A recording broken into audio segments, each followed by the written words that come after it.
You gotta be flipping my flapjacks. The turkey is flying. Look at good old Tesla here today, up almost 8%. An absolutely epic move for Tesla here today. I want to discuss Tesla stock. I want to discuss why this stock is up so much here today. I want to discuss if you are bearish on the company. There's only one reason, only literally one reason, in my personal opinion, to be bearish on the stock, and that's about it, okay? And I want to share that one reason in this video here today, okay? Then we're going to go ahead. I want to talk about the oil markets. I want to talk about what's going on in China. There's a lot of different elements. We got to talk about Black Friday sales and how that's going to impact the market, Cyber Monday, a lot of things in today's video, but obviously Tesla's a focus. I appreciate everybody joining me as always. Thanks for being here. Thanks for being subscribed. Okay, so Tesla, big day. Obviously, it's been a rough year, for all of us Tesla shareholders. I think everybody knows that, right? If we look at like the shares I have in the public account, right? It was 1,500 shares at one point. I mean, at the beginning of this year, I was probably sitting on about $500,000 in gains on those shares. And basically $250,000 of the gains have been wiped out this year, roughly, right? So nonetheless, it's been a rough year to kind of be a Tesla shareholder, which is understandable because I mean, we had some incredible years. We had like back to back, just unbelievable years being a Tesla shareholder. 2022 has not been one of those years, right? Even though the company's executed obviously very well. And if you look at big tech year to date, I mean, Tesla's outshining them all by a large margin. It's not even close. I mean, look at their performance and look at every other stock, that basically is their comp. Oh my gosh, it's not even close, right? So what's going on here with good old Tesla Myesla? Well, this is pretty interesting. Tesla stock bears surprise with upgrade after $600 billion rout. $600 billion rout, meaning the company lost $600 billion of market cap, which is less than Amazon. Amazon lost $1 trillion of market cap. Okay, so they're getting beat. Citi analyst Ate Michel upgraded his rating on Tesla to neutral from sell on Wednesday, viewing the company losing more than $600 billion in market cap from November 2021 highs as nearing overdone. Okay, so we're going to go all into detail here in just a moment on why he believes that this stock is kind of like done going down. Let's put it that way, okay?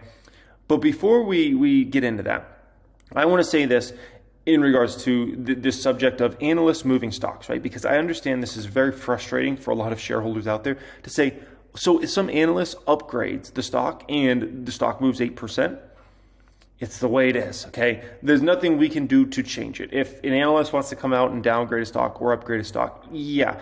Unfortunately, many times these guys, their opinions sway the market and they sway Wall Street money. And if a guy that's bearish and says you need to sell this stock, right, which is also another, let's call it term for you need to short sell this stock, right? If that individual then goes and flips to neutral, then all of a sudden it's going to cause a lot of shorts to cover their positions. And you might say, well, who's following this analyst? There's so many people that do it. That's why these Wall Street analysts exist, okay? And so like a ton of Wall Street money follows around these folks' moves. So you have a guy like this come out and all of a sudden go from, sell the stock, a la short sell the stock, to no, don't do anything now. This is just a neutral situation.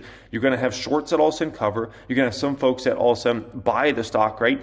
Or stop selling the stock if they were a fund selling out. So it's a frustrating ordeal. I understand. It is the way it is. It's always been this way since I've been in the market the last 14 years. It's probably going to be this way in the future. It just is what it is, okay?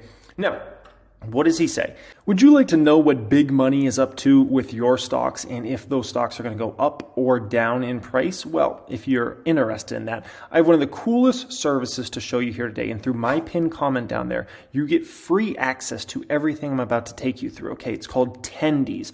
And check this out. Right on the front page here, I can see all the biggest option moves that are made out there, including this Palantir move. Let's dive a little bit deeper here to Palantir. And we're going to see there's some pretty darn big moves here. $5 calls here expiring March 17th, 2023. A $3 million plus move. Interesting. Tendies allows you to see unusual options activity with stocks you are interested in and stocks that you have in your portfolio. While there's other services out there that charge between $40 and $150 a month, Tendies is out here giving away all this data for free through my pinned comment down there. So if you'd like to connect your brokerage account, you can do it right through Tendies as well. Tendies has a website and an app, so definitely check out the pinned comment down there and get free access to everything I just showed you. It is amazing and it is a must download. He says, we believe the year-to-date pullback has balanced out the near-term risk reward. The analysts served up several reasons. One, with the multiple contracting to about a 30 times 2023 estimate, as far as EPS goes, right? In the PE ratio, about 30 times, we feel that some of the prior baked in expectations that we didn't agree with are out of the stock, okay? So basically, it's kind of like a valuation play, one, right? Two, though our latest model updates lead us to reduce near-term EPS estimates, we still find ourselves slightly above consensus for Q4 2024 earnings expectations. Okay, that's interesting. So they're slightly above consensus? Okay, that's a little strange that you'd be bearish and you'd be above consensus, but all right. Number three, to be sure, macro competitive concerns are likely to remain an overhang with capacity rising. But as we previously written, in a hard landing scenario, Tesla's long-term competitive position likely also improves and potentially further enhanced by the Inflation Reduction Act. Oh, this is interesting, okay? In their price target, they just raised it is to $176. So it was previously at $141. And now the stock, as of today, is trading above that price. So, I mean, I gotta say, okay, I've heard a lot of bears make a lot of bearish points around Tesla.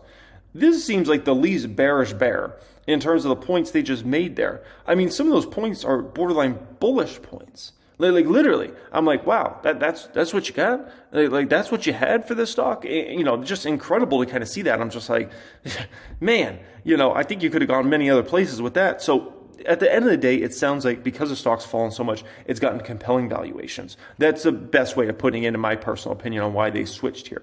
Adam Jonas, who you might have heard before, Adam Jonas of Morgan Stanley, echoed Michelle's sentiment, which comes amid growing concerns over obviously the Elon Musk and Twitter situation, which I don't even want to go down that rabbit hole. We know what's going on there. Okay, there must be some form of sentiment circuit breaker around the Twitter situation of calm investor concerns around Tesla. Jonas wrote a note. Yeah, I'll tell you exactly. So when I saw Tesla stock up big, when I looked at my stocks, right, and I saw that one up big, the first thing I thought of was Elon Musk must have tweeted something about he's going back to Tesla full time to work on Tesla. That was where my mind went immediately. Obviously, it was over this, the switch here, but from the analyst side, right? But that's what I thought, because I was like, man, that would be big, because Elon's been spending so much time on Twitter, right? And just the sentiment has been very negative around Tesla about Elon spending all his time at Twitter. Like, when's he going to get back over to the Tesla side? And I just thought, like, whenever that moment happens, I wouldn't be surprised if the stock pops. I'm like, oh, Elon's finally coming back to spend some time with Tesla. Woohoo! Okay. In the past month alone, Tesla stock has shed about 20% compared to 6.6% rally in the S&P 500. This is a very nervous few months ahead for Tesla investors, as they remain the ones who have been punched again and again by Musk's Twitter antics, and the stock is now deep in investor penalty box until deliveries hit in early January, and we get a better sense of 2023 delivery production trajectory, right?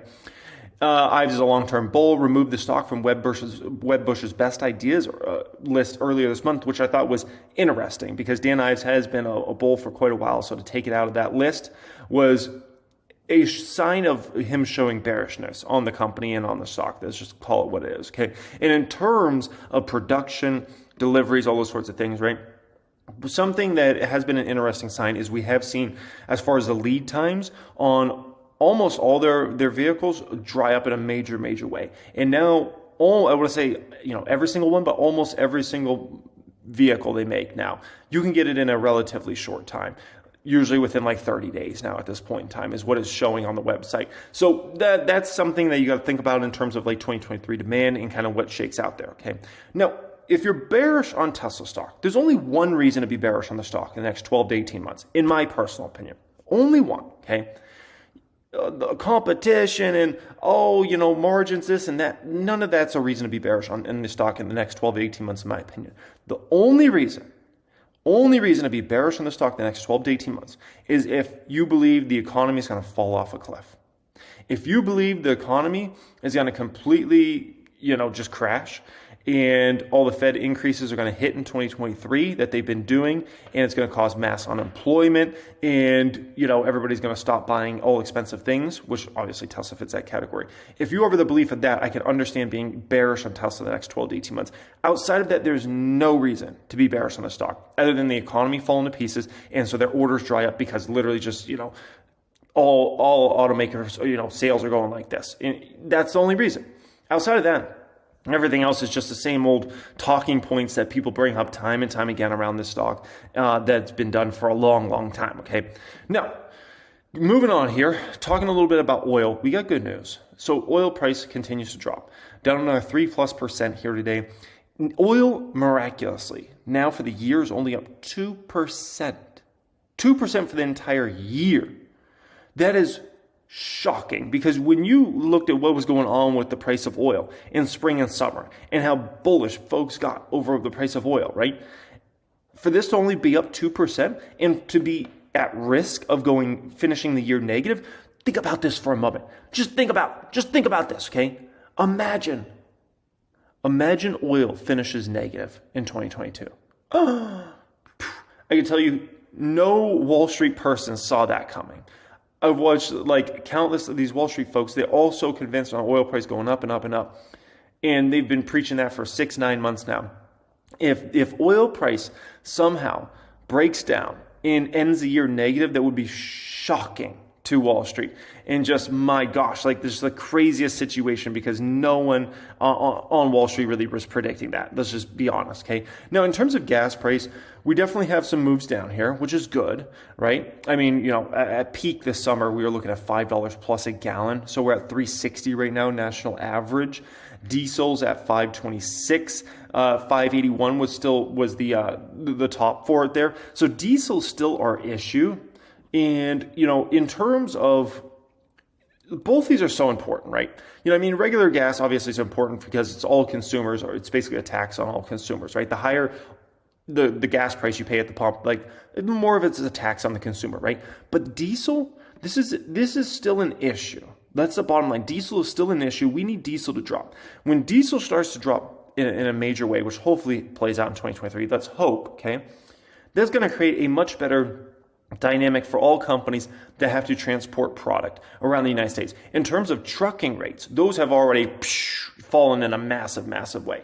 But if diesel can fall also, that would make the situation even better. So if you own any stocks out there that have to transport physical products around the United States of America, keep an eye on the diesel price and hope that baby keeps dropping in 2023, because that would be great news in terms of your company's margins and costs that just go into running their business. This bottom line there, because at the end of the day, the trucking business is extremely competitive right now, and diesel's kind of the one of the, honestly, it is the only last issue for a lot of companies that have to transport product around the United States of America, okay? Now, Fed officials, this came out here today, Fed officials now see smaller rate hikes coming soon, the minutes show.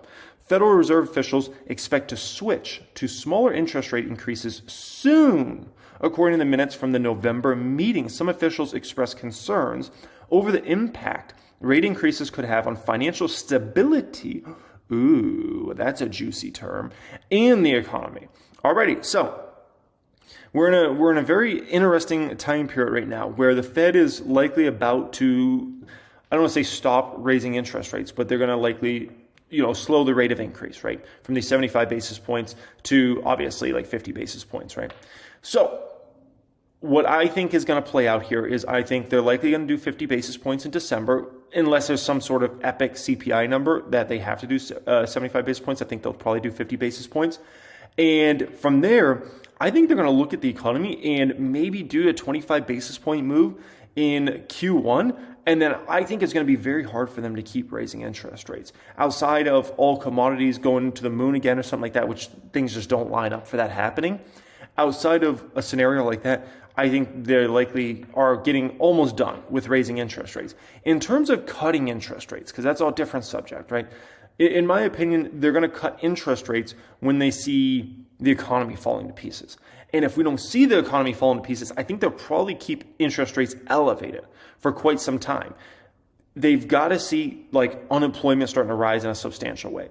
If suddenly unemployment went to 5%, 4.5%, 5%, something like that, that's a moment in time when Fed starts cut, okay? Even 4.3% unemployment, they would probably start cutting. Once again, outside of a scenario where commodities went insane and we had some sort of insane inflation again. Rents are going to be much less of an issue in 2023 than they were in 2022. I'm looking at all these apartments coming online. It's going to be so competitive in the rental market. It's ridiculous. How competitive the rental market is about to get is going to be insane. Plus, we have a record amount of homes being built right now that are almost all going to be finished in 2023. I mean, the rental market's going to get heated competitive. And there's going to be a lot of rental properties that are going to be collecting a whole lot of dust. And they're going to go into a price war, essentially, because it's either you rent your house for way less than you wanted to rent it for, or you have your house sit there and collect dust.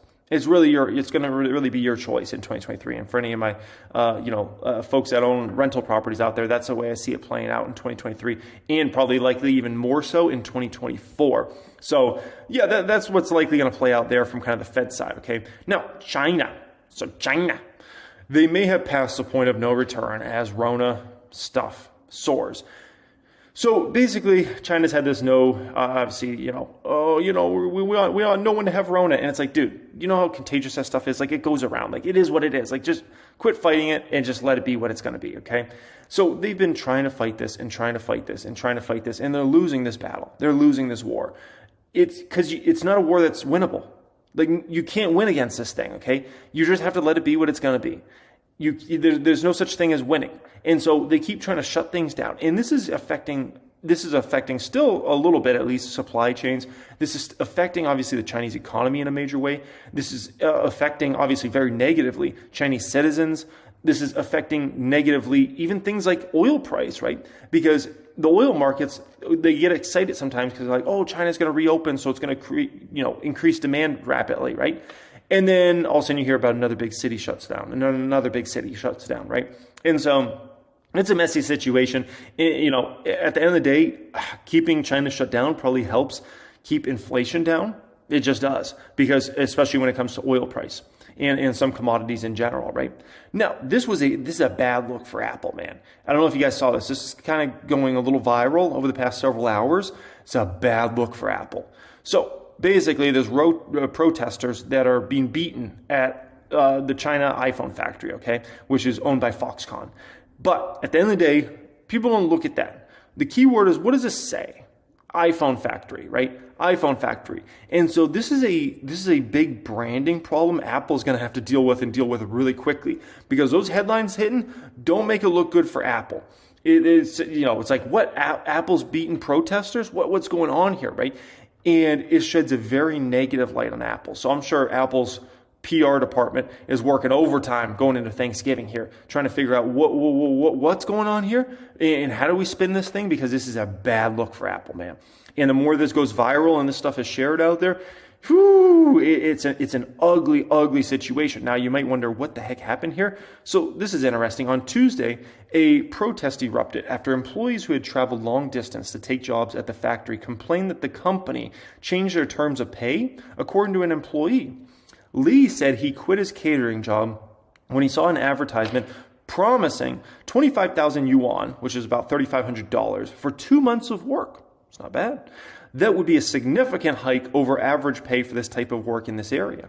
After the employee arrived, the company said they had to work 2 additional months at lower pay to receive the 25,000 yuan, according to Lee. Foxconn released very tempting recruiting offers, and workers from all parts of the country came, only to find they were being made fools of.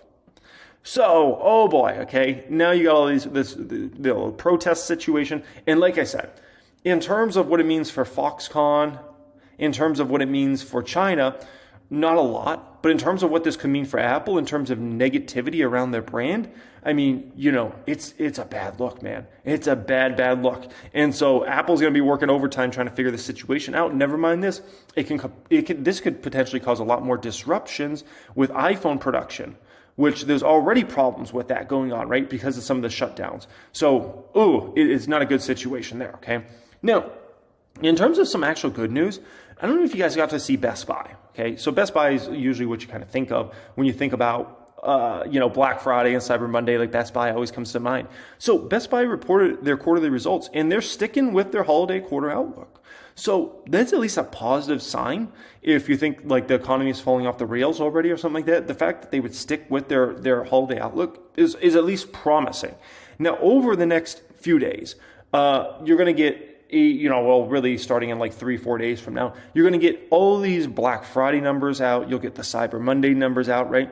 Because obviously Black Friday is about to happen, and then we got Cyber Monday. So you're going to have that going on, and those numbers will likely move the market at least a little bit and move certain stocks a little bit. Think about companies like a Best Buy. Think about companies like Amazon. Think about companies even like Target and Walmart. Depending, if those numbers come in really weak, don't be surprised if those stocks fall big next week. If they come in fairly strong, then there's going to be more of a Santa Claus rally type vibe around the market, right? But at the same time, you don't want them too strong, because if they're too strong, then the Fed might look at that and say, "Oh, we need to try to kill this economy more, and we need to raise rates another 75 basis points here in December." So you're in this like weird area where you don't want it to be a disaster, but at the same time, it can't be too good in terms of Black Friday and Cyber Monday numbers. Otherwise, the Fed's going to look at that and keep raising interest rates. So we're in a tough a predicament for the next few months in terms of kind of like what needs to happen here. And this is why the whole soft landing thing is a very difficult